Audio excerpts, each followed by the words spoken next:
estamos. Bueno. Bien, vamos a ver ahora las distintas combinaciones que existen entre legitimidades e ilegitimidades. Vamos a ver, por ejemplo, que existe la ilegitimidad de origen con ilegitimidad de ejercicio. Es decir, llegan al poder de manera ilegal y ejercen dicho poder en beneficio propio o de un grupo reducido de personas. Esto puede ser, o podemos poner como ejemplo, la dictadura militar o el proceso militar del año 1976 en nuestro país, ¿sí? Tenemos ejemplos de Macarena, desde el principio de qué, de todo, de las legitimidades o del principio de lo que estoy dando ahora, de los ejemplos, de las combinaciones, sí, sí. Decíamos entonces que puede haber ilegitimidad de ejercicio, ilegitimidad de origen con ilegitimidad de ejercicio. Es decir, que llegan al poder de manera ilegal, por ejemplo, en este caso, hicimos un golpe de Estado.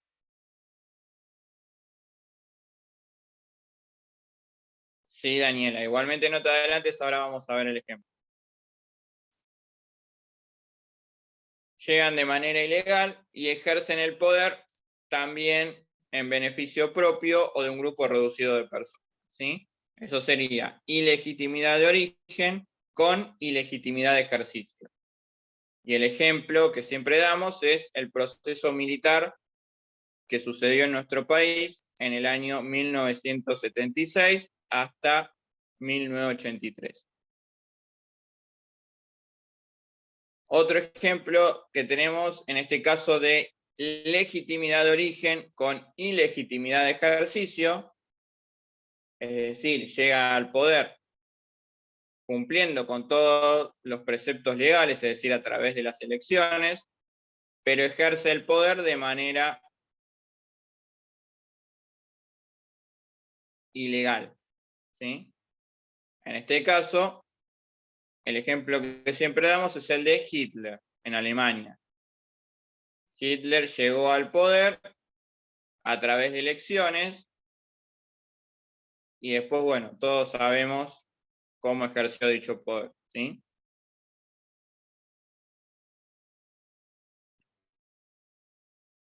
Después tenemos otra combinación que es la ilegitimidad de origen con la legitimidad de ejercicio.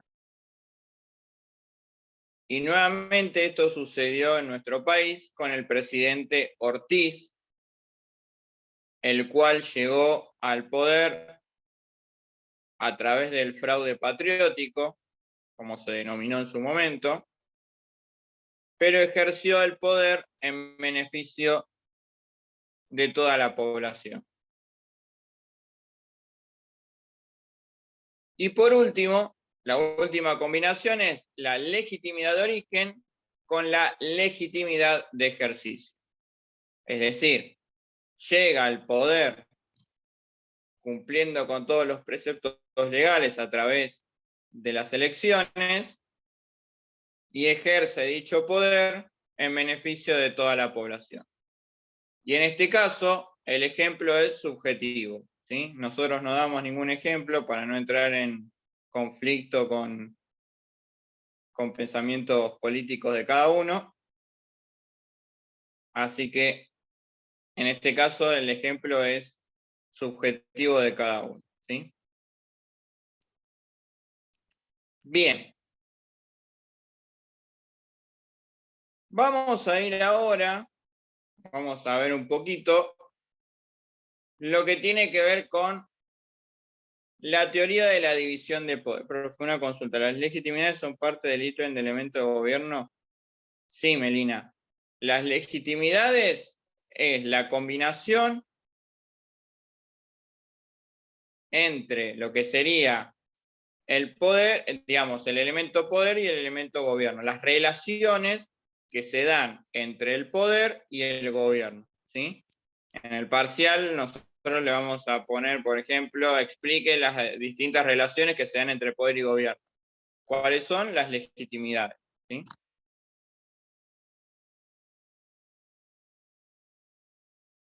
Bien. Vamos a ir ahora a ver un poquito de lo que tiene que ver con la teoría de la división de poder. Esta teoría la comenzó, digamos, Montesquieu. Montesquieu fue uno de los pensadores más importantes de la Ilustración francesa y elaboró una clasificación de las formas de gobierno. ¿Sí? Él decía que había distintas formas de gobierno y en este caso tenía, por un lado, la monarquía,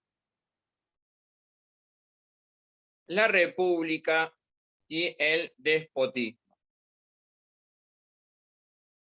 Montesquieu hablaba de que la monarquía es el gobierno de uno.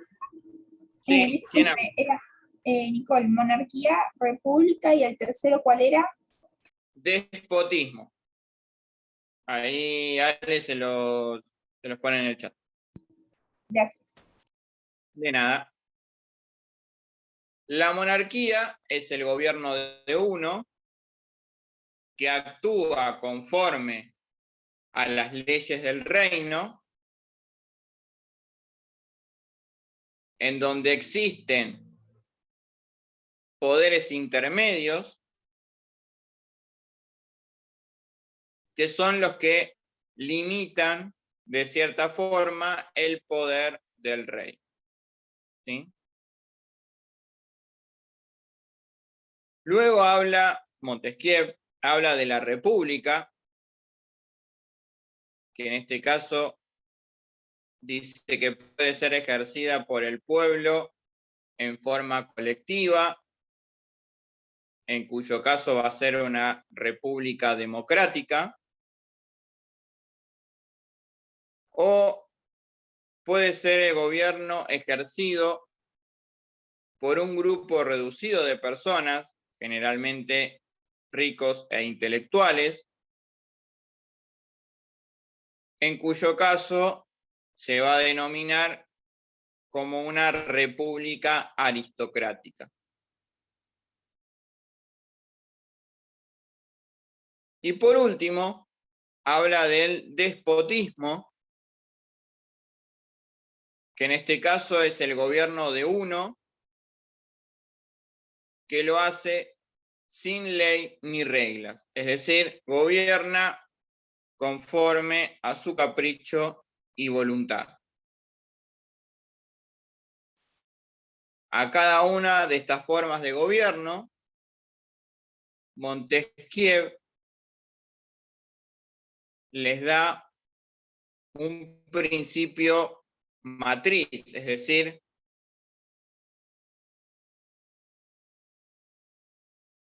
de alguna forma como un ejemplo, ¿sí?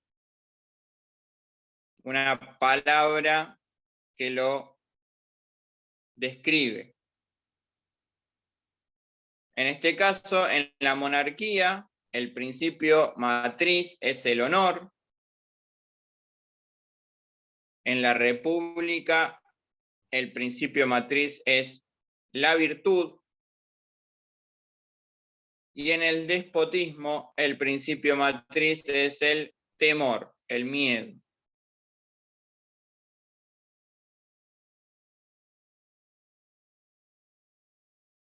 Establece que el honor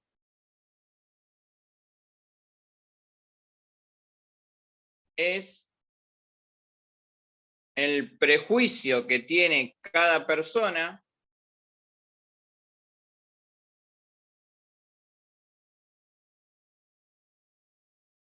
y que hace que esa persona cumpla con lo que le mandan, digamos, ¿sí? Por su parte, la virtud en la República es el sacrificio del interés particular por un interés general, un interés público general, para el beneficio de toda la comunidad. Y por último tenemos el temor, que tiene su base en el miedo que genera el gobernante,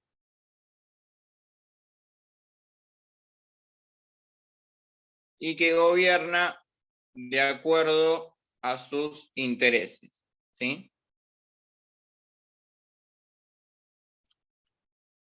En base a esto, Montesquieu elaboró lo que se denomina la teoría de la división de poderes, o también de balanza de frenos y contrapesos, ¿sí? La teoría de la división de poderes o balanza de frenos y contrapesos.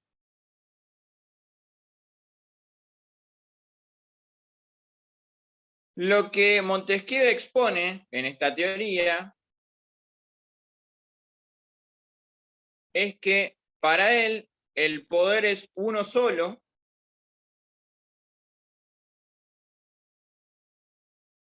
pero que a muchas personas,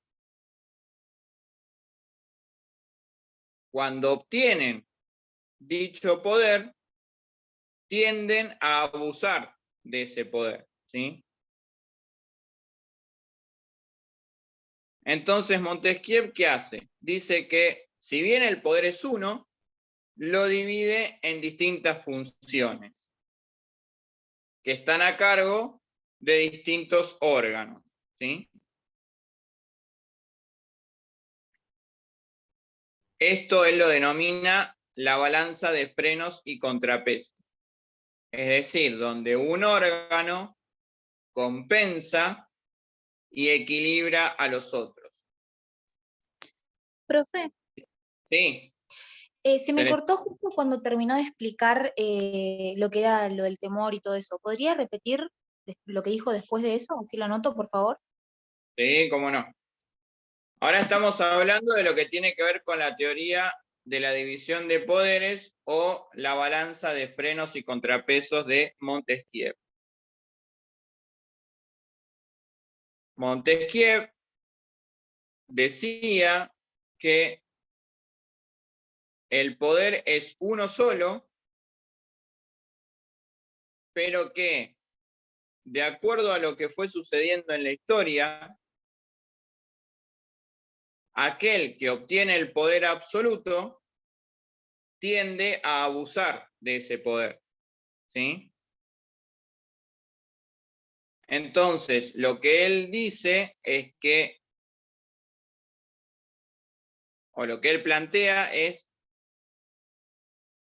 dividir el poder en distintas funciones que van a estar a cargo de distintos órganos que se van a controlar entre sí. Esto se denomina, o lo denomina Montesquieu, la balanza de frenos y contrapesos. Es decir, un órgano equilibra y compensa a los otros, es decir, controla a los otros órganos, ¿sí? Entonces, lo que hace es frenar o detener al poder con el poder mismo. Entonces, para que quede claro, Montesquieu lo que dice es que el poder es uno solo. Lo que hace es dividirlo en funciones para que no suceda que una sola persona tenga todo el poder. Porque cuando se tiene todo el poder, se tiende a abusar de ese poder, ¿sí? Con la balanza de frenos y contrapesos, el poder se divide en distintas funciones que se encuentran en cabeza de distintos órganos que a su vez se van a controlar entre sí para que ninguna persona obtenga el poder absoluto.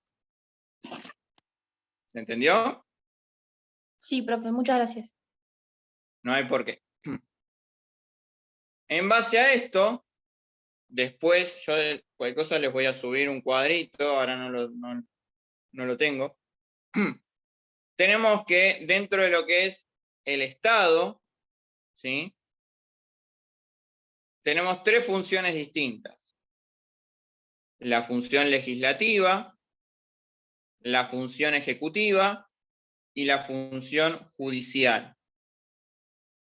La función legislativa, o lo que nosotros conocemos como poder legislativo, es la encargada de la creación de las normas, de las leyes, ¿sí? Y en nuestro país está conformada por dos cámaras. La Cámara de Diputados, que son los representantes del pueblo, y por el otro lado, la Cámara de Senadores, que son los representantes de las provincias. Luego tenemos el Poder Ejecutivo, que es el encargado de administrar. Sí, Carolina, ahí repito. Termino y repito todo de nuevo, no te preocupes. Luego tenemos el Poder Ejecutivo, que es el encargado de administrar, ¿sí?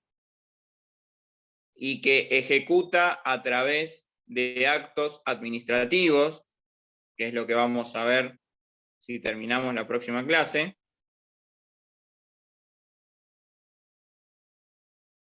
Y por último tenemos el Poder Judicial,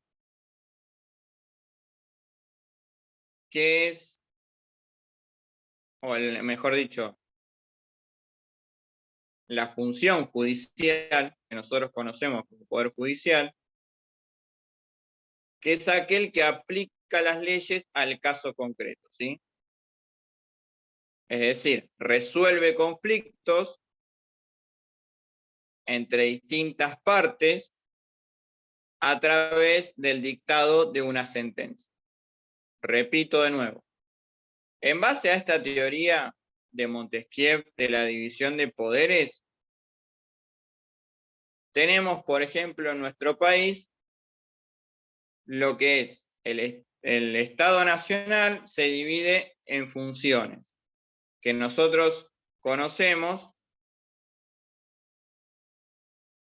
como Federico, como les decía antes, en este caso nosotros hablamos de que el poder, según Montesquieu, el poder es uno solo. Lo que él hace es dividir el poder en distintas funciones. ¿Para qué? Para que ninguna persona obtenga el poder absoluto. Porque según Montesquieu, lo que sucedía era que cuando una persona obtenía todo el poder, esa persona tendía a abusar de ese poder, de hacer lo que él quería. Entonces, Montesquieu lo que hace es dividirlo en distintas funciones.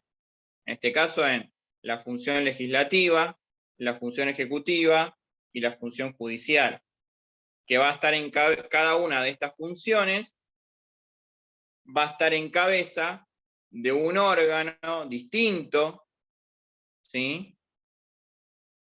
Y los cuales se van a controlar entre sí, para que ninguna persona obtenga el poder absoluto. ¿Sí? No sé si con eso respondí a tu pregunta.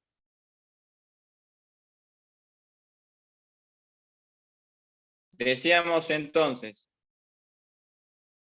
perfecto, que dentro de lo que es la división de poderes tenemos la función legislativa, la función ejecutiva y la función judicial. En nuestro país la función legislativa o poder legislativo, como lo conocemos nosotros, está representado en dos cámaras. La Cámara de Diputados, que son los representantes del pueblo, y la Cámara de Senadores, que son los representantes de las provincias.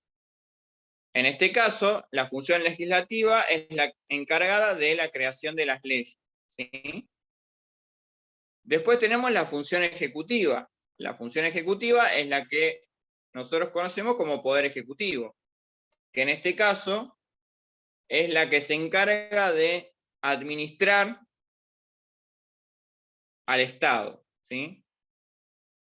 Es decir, ejecuta a través del dictado de actos administrativos, que después cuando veamos actos administrativos lo van a entender mejor. Y por último tenemos lo que sería la función judicial, que es la que aplica las leyes al caso concreto, es decir, las leyes que dicta el poder legislativo o la función legislativa, aplica esas leyes al caso concreto y resuelve conflictos aplicando esas leyes a través de una sentencia.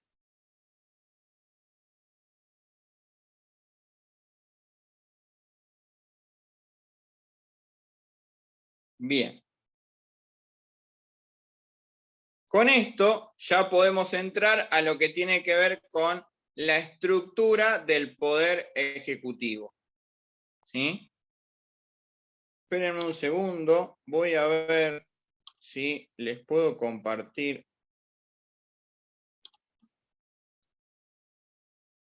una pantallita, porque hoy no me dejaba entrar de la compu.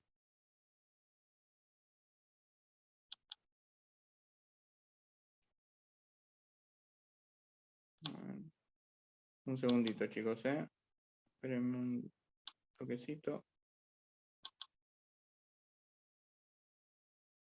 A ver si lo tengo, porque no me acuerdo si lo tenía. Acá estamos.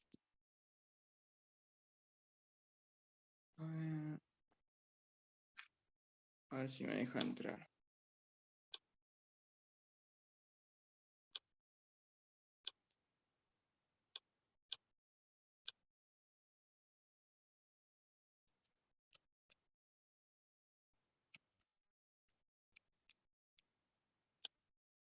A ver. Así les puedo compartir más fácil. Bien.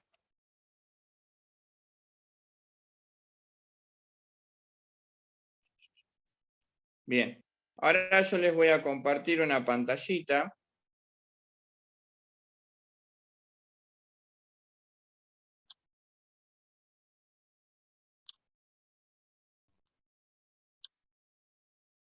Vamos a ver. Tengo que habilitarme acá para compartir pantalla. Qué vivo. Espérenme, Compartir pantalla. Acá estamos. Disculpen, pero a veces hace difícil hacer todo de uno. A ver ahí.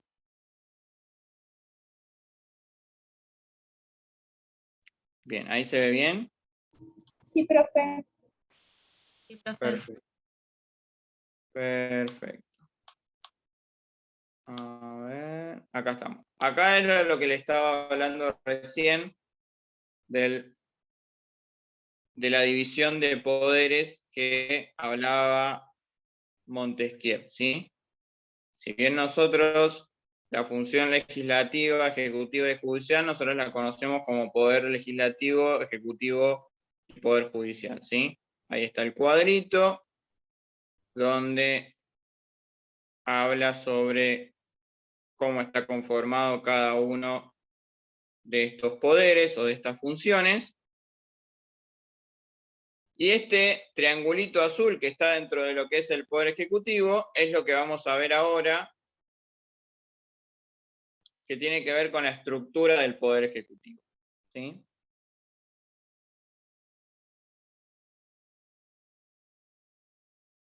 Acá vamos a ver que dentro de la estructura del Poder Ejecutivo tenemos al presidente, al vicepresidente, el jefe de gabinete de ministros, los ministros, los secretarios de Estado, los subsecretarios de Estado, los directores nacionales, los subdirectores nacionales, los funcionarios de menor jerarquía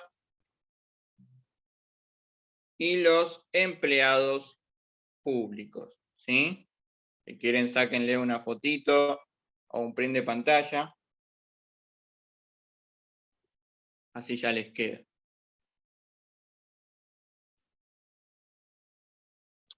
Bien. Vamos a ver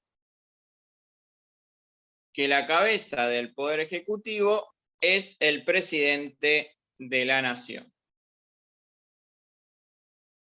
De acuerdo a nuestra Constitución Nacional, para poder llegar a ser presidente de la Nación, tienen que cumplirse ciertos requisitos, entre los cuales uno de los más importantes, como dijimos antes, es haber nacido dentro del territorio nacional. Es decir, ser ciudadano nacido dentro del territorio nacional. El presidente, obviamente, va a ser elegido de acuerdo a nuestra Constitución, de manera democrática, a través del voto popular, ¿sí? Va a durar en su cargo el término de 4 años,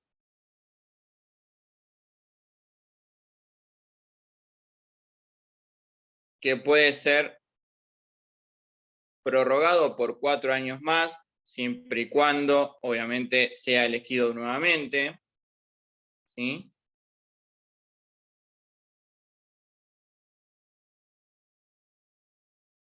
Y es el encargado de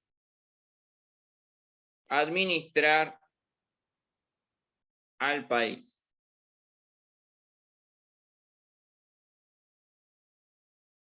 Luego, en la línea sucesoria, va a estar el vicepresidente,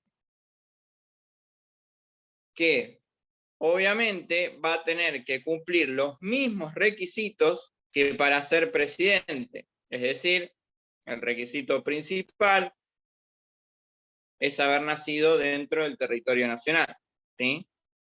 ¿Por qué? Porque en caso de que el presidente renuncie o por alguna circunstancia no pueda ejercer su función, el vicepresidente lo va a reemplazar, ¿sí? Hay que tener en cuenta que el vicepresidente es el único funcionario del Poder Ejecutivo que tiene funciones tanto en el Poder Ejecutivo como en el Poder Legislativo, ¿sí?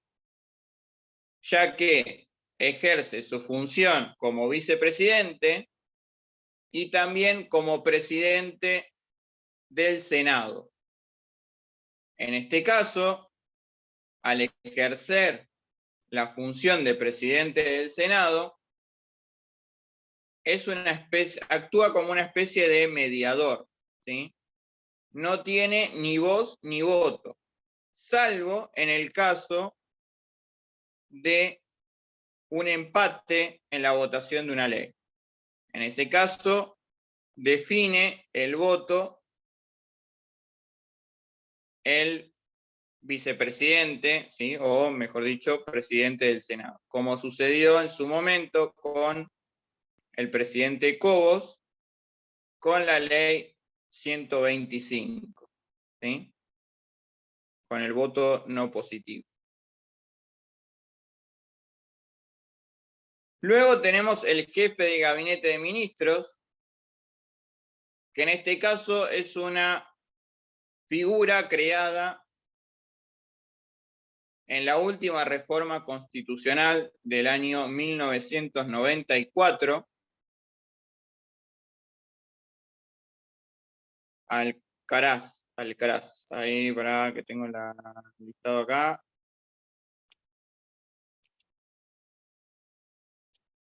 Alcaraz, Federico. Listo.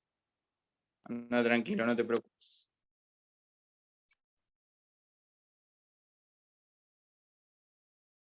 Buenas noches, tranqui.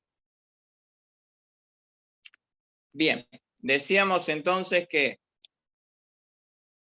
el jefe de gabinete de ministros es una figura creada en la última reforma constitucional del año 1994,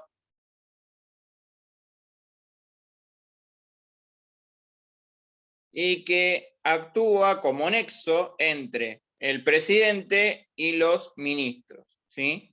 Es el que se denomina ministro coordinador.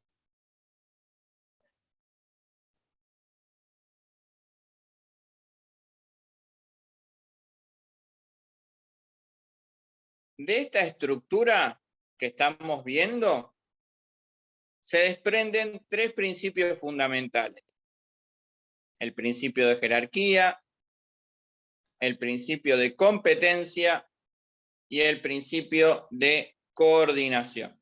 Repito, de esta estructura se desprenden tres principios: el principio de jerarquía, el principio de competencia y el principio de coordinación. Vamos primero con el principio de jerarquía. En este caso se desarrollan las relaciones verticales que existen dentro de la estructura administrativa. Decimos que son relaciones verticales ya que existen funcionarios de mayor y de menor jerarquía, en donde se van desarrollando relaciones de mando y de obediencia. Es decir, mando de arriba hacia abajo, es decir, del superior jerárquico al inferior jerárquico. Sí, Emanuel, vamos de nuevo. De la estructura que estamos viendo, ¿sí?, se desprenden tres principios fundamentales: jerarquía, competencia y coordinación. La jerarquía desarrolla las relaciones verticales que existen dentro de la estructura administrativa. La jerarquía es el desarrollo de las relaciones verticales dentro de la estructura administrativa. Se dice que son relaciones verticales porque existen funcionarios de mayor y de menor jerarquía, entre los cuales se van desarrollando lo que se denominan relaciones de mando y de obediencia, ¿sí? Mando de arriba hacia abajo, es decir, de los funcionarios de mayor jerarquía a los funcionarios de menor jerarquía, y obediencia de abajo hacia arriba, es decir, el inferior jerárquico tiene que obedecer al superior jerárquico.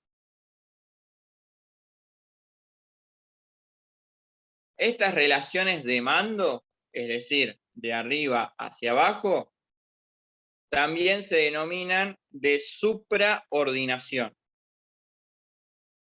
Y las relaciones de abajo hacia arriba se denominan de subordinación.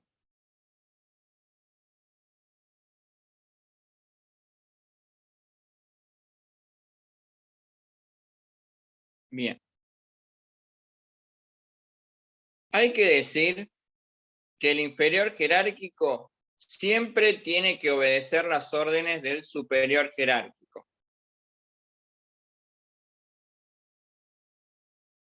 siempre y cuando esas resoluciones o esas órdenes no sean ilegales, ¿sí? En ese caso, el inferior jerárquico va a tener lo que se denomina el poder de revisión. Es decir, que va a tener la facultad de analizar el contenido de la orden y si esa orden es ilegal o en contra de la moral y las buenas costumbres, puede desobedecerla, ¿sí? Es decir, si el superior jerárquico, supongamos que Alejandro es mi superior jerárquico, yo soy el inferior, y él me ordena ir y matar a una persona. Yo ahí lo que tengo es el poder de decirle que no, que esa orden es ilegal y que no voy a cumplirla, ¿sí?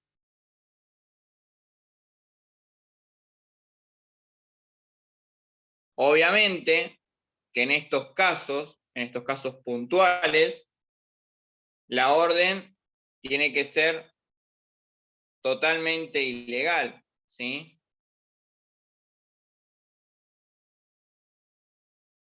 Ya que el inferior jerárquico se expone a que lo separen de su cargo, ¿sí?